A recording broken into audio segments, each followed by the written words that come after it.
I want to thank you all for joining us today. We're talking about an issue that is of primary importance to the American people and all across this country. We have seen progressive policies that are supporting criminals, and they're putting innocent Americans at risk. It is happening every day. Compared to mid-2019, America's largest cities have seen a 50% increase in homicides and a 36% increase in aggravated assaults. Just last week in Memphis, there was a sick criminal that went on a shooting rampage and killed 3 innocent victims. Senator Hagerty and I are introducing the Restoring Law and Order Act to increase resources to state and local law enforcement agencies to help them in combating violent crime. Our bill will establish a federal grant program to hire more police officers and detectives focused on violent crimes such as rape, murder, carjacking. Additionally, it will increase resources to target drug crimes and funding for state law enforcement agencies. Eliza Fletcher, a mother of 2 young boys, an elementary school teacher, was senselessly murdered while on a morning run. In September 2021, her alleged killer raped an innocent victim. It took a year for Memphis police to receive the results and have the rape kit processed by the Tennessee Bureau of Investigation. Tragically, the rape kit was returned the same day that Fletcher's body was discovered, with DNA allegedly matching that of Fletcher's killer. Had it not taken so long, Eliza Fletcher would be alive today, and her killer would be behind bars. Another component of the Restoring Law and Order Act will require the GAO to study what is happening with the rape kits. Why is it taking so long to get these processed when it is a violent crime? Why does it take so long to get these returned to law enforcement so that they are able to apprehend these criminals?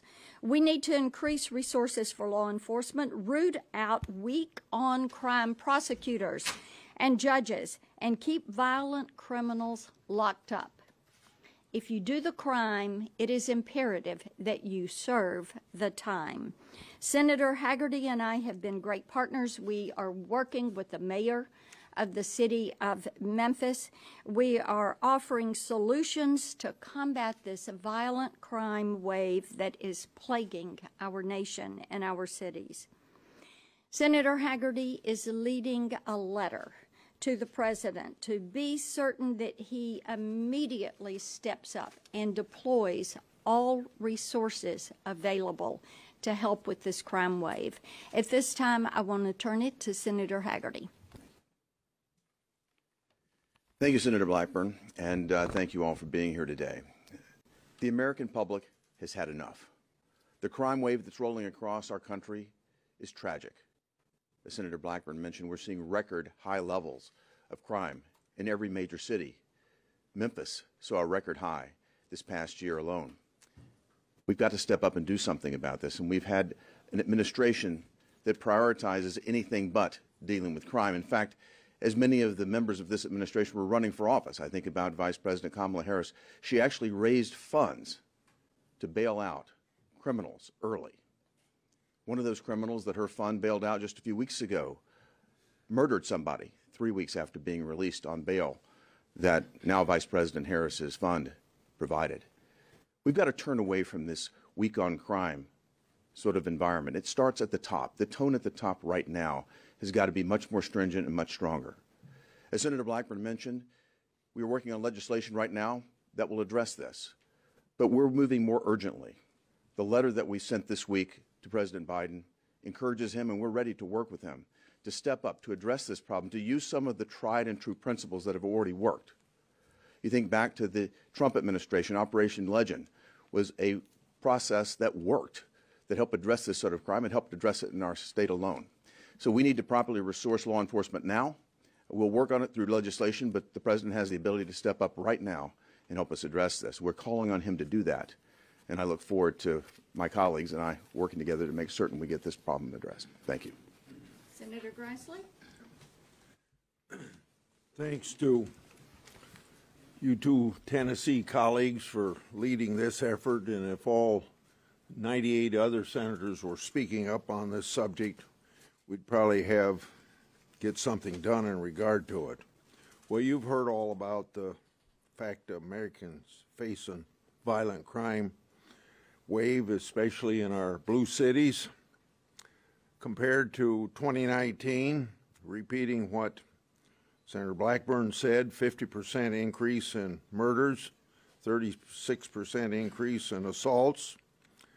This is all because of progressive pro-criminal prosecutors and radical bail reforms and defunding of police, fueling the spike in crime that we're all repeatedly telling you about, because it lets repeat criminals go unpunished and in some cases even uncharged. Majority of violent crimes are committed by just a relatively small number of people, tend to be repeat offenders. And what we heard from these Tennessee colleagues, the recent tragedy in Memphis, the dangers that families face at the hands of these repeat and chronic criminals is pretty clear. Federal law enforcement can do more, and you heard how Senator Blackburn tends to work towards that direction with new legislation. In July, I introduced a bill entitled Combating Violent and Dangerous Crimes, meant to make it easier for federal prosecutors to go after murders and carjackings.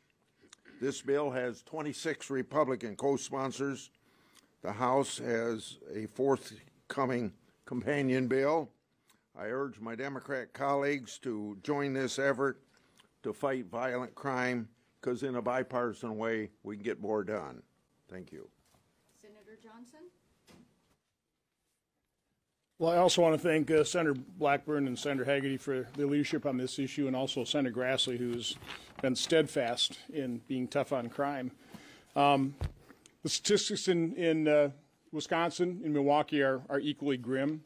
2019, we had 106 homicides. The next year, 197. 2021, 205.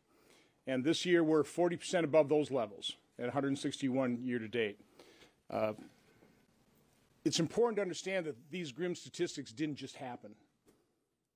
This was caused by radical left, soft on crime policies.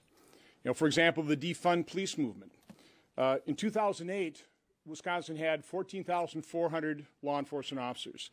Today we have 13,400, 1,000 less. And as I talk to local sheriffs, their recruitment numbers are way down. Where they used to maybe have 100 recruits, they maybe got a dozen now. It's because the policies, the rhetoric of the radical left is dispiriting law enforcement. Who is going to keep us safe? How can we expect to protect our citizens and our communities if we attack the police, if we propose defunding? Now, the radical left realized that was not particularly popular, so they're running away from that as fast as they can, but that's really what they believe. Don't let them pull the wool over your eyes. In Wisconsin, our governor, Evers, and Lieutenant Governor Barnes started the administration with a goal of reducing the prison population by 50%, cut it in half. They unfortunately have already cut it down by 15%. They released at least 884 criminals. Only 11%, about 100 of those, were nonviolent. The rest of them were all imprisoned for violent crimes, including 44 child rapists, 270 criminals who either committed, and most of them committed, or attempted murder. These people are now released and free on the streets, if not in Wisconsin, maybe in a city near you. Now, I just have to go through 5 examples of who has been released. A 79-year-old male randomly murdered a young mother who worked at a La Crosse hospital, raping, stabbing, and strangling her after spotting her through her home's picture window while driving past. They were strangers. A 54-year-old male is convicted domestic abuser who sexually assaulted a female relative who was under age 13 at the time. A 62-year-old male aided in the gang rape and near beheading of a young woman who was left to die in a manure pit. Prosecutors said the biker gang members slashed the woman's throat. A 79-year-old male who shot and decapitated his wife with a large kitchen knife and then tried to burn her head in a wood-burning stove. And finally, a 56-year-old male shot and killed his mother, stepfather, and 8-year-old half-sister while they slept inside the family mobile home. He told his sister he was planning to get rid of everyone in the family to have a free run of the home.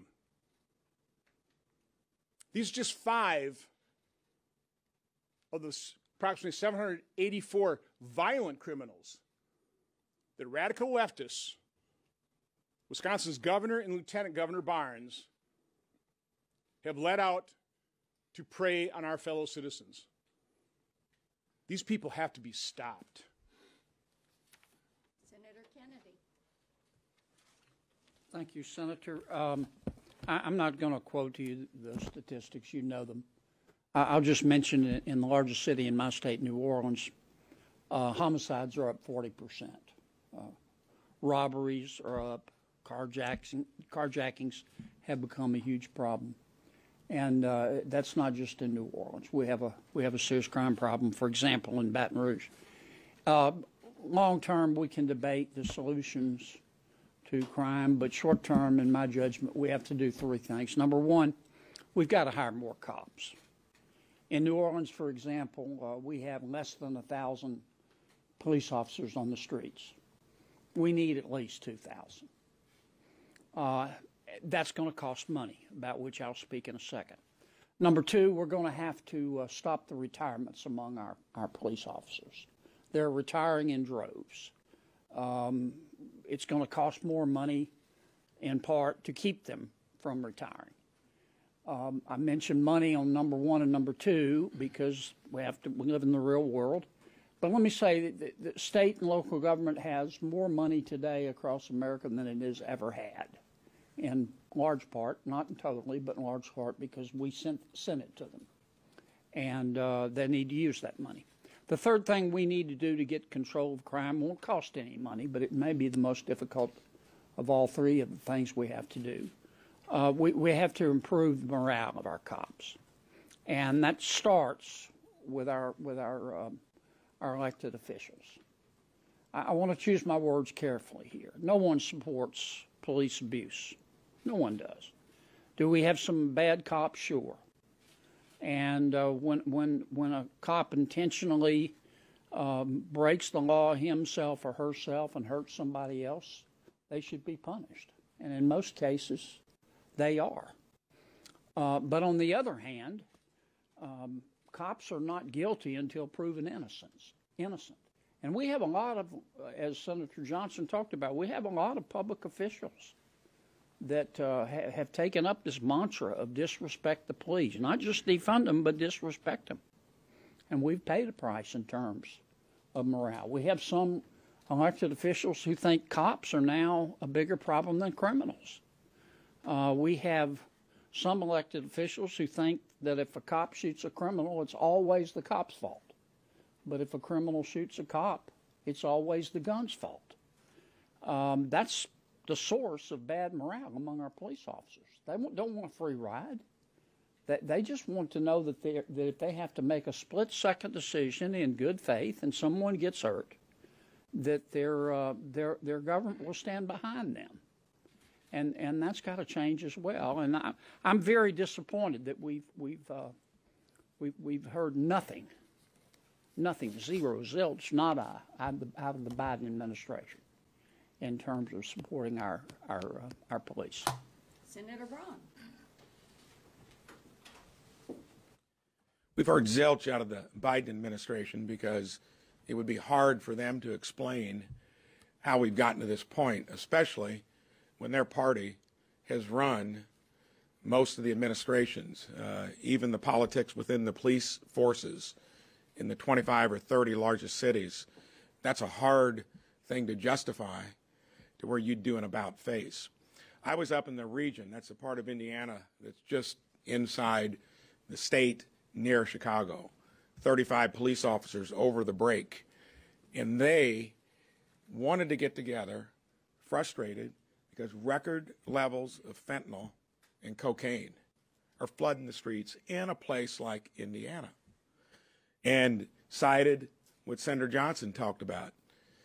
They only had 16, I think, applicants into their police academy, which would be record lows on top of record low staffing. I mean, when you have an open border policy that's inviting drugs into our country, where you have a cocaine and now fentanyl, even rainbow pills out there, and it gets into the heartland of our country, Indiana, that is hard to explain how it got there. I got the opportunity to interview Merrick Garland maybe 6, 7, 8 months ago, ask him if he was going to pursue with the same enthusiasm the people that broke the law in these cities, burned their own downtowns and their businesses. And he told me, yes, we'll pursue that with the same enthusiasm of what they've been focusing on January 6th. That has not materialized. What kind of message does that send to the people we count on? When I was in Indy 3, 4 weeks ago, walking from the Capitol to Monument Circle, having to dodge folks on the street in the middle of the day, it's gotten to the heartland. That would be the homeless component of it, where the drugs and all the other stuff are rampant as well. It is our responsibility to point that out, to articulate it, not let a party that thinks, for instance, like yesterday, they can brag about the Inflation Reduction Act, when on the corner of the screen, the market is tanking. And everything, again, that related to that big issue, they are solely responsible for that. So, thank you for bringing this to the forefront. Crime in our cities, the open border, and the economy that was the strongest economy I can ever remember, and I was a part of it for 37 years pre-COVID. Host of issues that we need to articulate, hold them accountable. Thank you all so much. You know, when you look at the rhetoric that is out there, this defund the police, disrespect the police, be compassionate to criminals has not served this nation well. As I talk to Tennesseans, they want to fully fund the police and make certain that criminals are locked up and not able to commit these violent crimes. They're also very concerned about some of this language from the left that has made heroes of criminals and has disrespected law enforcement. With that, we can take a couple of questions. Aisha? Senator Blackburn, just 2 questions for you. House Majority Whip Clyburn just told one of our producers a few moments ago that there is no urgency, quote, no urgency to pass police funding bills that stalled in July. Your response to that? And then number 2, Democrats have been doing a pretty good job of trying to make abortion the midterm issue this November. How do you cut through that and bring the attention, especially for women and families, back to issues like that? Absolutely. Who are you with? And she's with Fox. With them? Fox. Okay. Yeah. When it comes to the funding issue for police, Senator Kennedy mentioned, and Senator Haggerty is working on a way for leftover COVID funds to be used in some of this funding. Do you want to talk a minute about that? Thank you. Aisha, thanks for the question. I think that Representative Clyburn misses the urgency here that I'm just shocked that our Democrat colleagues don't seem to want to see, because it's obvious across America that we've got crime running at rampant rates. You look no further than the collapsed border and what's happening there that my colleagues have described in terms of the fentanyl traffic that's come in. Sheriffs in Tennessee tell me that each month is worse than the month before it in terms of the number of overdoses and the number of deaths from illicit drugs that are coming across that southern border. When we put a vote to the floor to return, to deport every illegal immigrant that's here who's committed a crime, every one of our Democrat colleagues voted against it. We've got to make the world understand, we've got to make America understand that this is indeed urgent. I appreciate you raising that with Congressman Clyburn, but I think he needs to take a look beyond his party and think about what's good for America. In terms of funding this, we're going to be as creative and as collaborative as we possibly can be. What we need to do, though, is fund this properly, meaning we do need more law enforcement resources, but we need to fund this without anti-police and anti-law enforcement strings attached to it. That's going to be very important how we do it as well. So we've got to create the right environment, as all of my colleagues have said. It has been a demoralizing environment for police and sheriff departments across this nation. It's happening in Tennessee as well. Recruitment is very difficult. We need to change the tone at the top. We need to properly fund and properly resource those members of law enforcement that we depend on so much. And we need to look at what's worked in the past. And again, Operation Legend worked in the past. It helped in my home state, bringing federal resources to bear to deal with a surge in crime. We need to look hard at other ways to address this. We need this administration to be creative about solving a problem rather than creating more of them. Thanks. Let me, as somebody who's in one of those re-election campaigns, I would say the Democrats are as detached from reality as they are from the truth. They can't escape the reality of the fact that we are now facing 40-year high inflation. A dollar that they held at the start of the Biden administration is now worth 88.3 cents. They can't escape the reality of what we had in terms of record gas prices, high energy costs. They can't escape the reality of our open borders. Somewhere around 3 million people have been encountered, processed, and dispersed or come to this country illegally as a known or unknown getaway. That's a number larger than the population of 17 states. They can't escape the reality of the rising crime. You know, the open borders, that's also opening up the flood zones for a flood of deadly drugs coming into every state of the union. We're all border states. You know, local sheriffs, they used to have to shut down meth labs.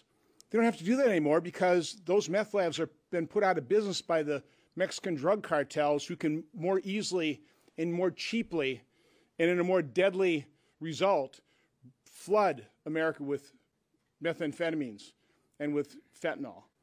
So again, the Democrats can't escape that reality. So to me, that is what the election is about. As much as the mainstream media wants to deflect the public's attention away from the disaster that is Democrat governance and Democrat policies, radical left policies, they're just not going to be able to do it because they cannot hide the reality that the American people, folks in Wisconsin, actually see and are having to deal with.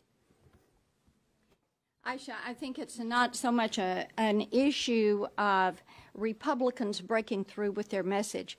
When you go across this country, whether you're in Indiana or Louisiana or Wisconsin, people will tell you they're trying to break through to Washington to make certain that they realize crime in our communities, crime on our streets, the way drugs are flooding the border and gangs are distributing these drugs, the way young people are losing their lives.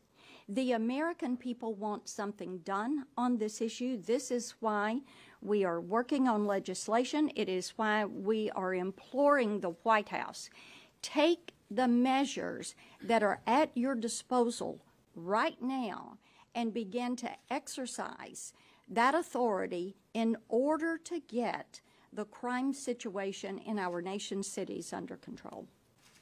Can I say something on that? You surely can. Always. Because I think Bill and Marsh Marsh's and Bill's bill is speaking to a central point that's on the lives of most Americans. And I know it's difficult to generalize about America because we're this big, wide open, diverse country. But I think if you talk to most moms and dads in this country and ask them what are they worried about when they lie down to sleep at night and can't, I don't think they're worried about proper pronoun usage. I don't think they're worried about the president's war against oil production in America. I think they're worried about their job and the economy and inflation. And I think they're worried about crime. If they have a teenager, or not even teenager now, kids are going to experiment, and a lot of them experiment with drugs. They're worried that their kid is going to take a puff off a marijuana cigarette and die. Not get addicted, die. And I think this bill is going to help that. And in the long term, we can debate causes of crime. It'd be an interesting discussion. But short term, what you allow is what will continue. And you're not going to get control of crime until you keep the cops you have, you add more cops, and you stand behind your cops when they're right, which is 99.9% of the time. And folks, that doesn't cost money. I mean, we have sent the first two do, but we have sent a breathtaking amount of money to state and local government. I mean, they've got more money now than they've ever had in their entire histories, adjusted for inflation. They've got the money to do this. All right, one more question before we close. Go ahead. Senator, I think you touched on it a little bit about how without prosecution, there's no deterrent. And what message do you have to, the top cop in charge, over at the DOJ, that you have to start prosecuting these things? That's exactly right, and that is why Operation Legend, that was so effective during the Trump era, is something that needs to be re-implemented. It was very successful in Memphis. It upped the number of criminals that were prosecuted, criminals with guns that were prosecuted. They were able to get more convictions. Having those federal law enforcement officers focus on working with local law enforcement, not only does it bring more manpower, but the skill set that brings is vitally important to helping to move these cases along, first to apprehend the criminals and then to move these cases along. And that is why this is a part of the focus of the letter that has gone to the White House. Thank you all for being with us today.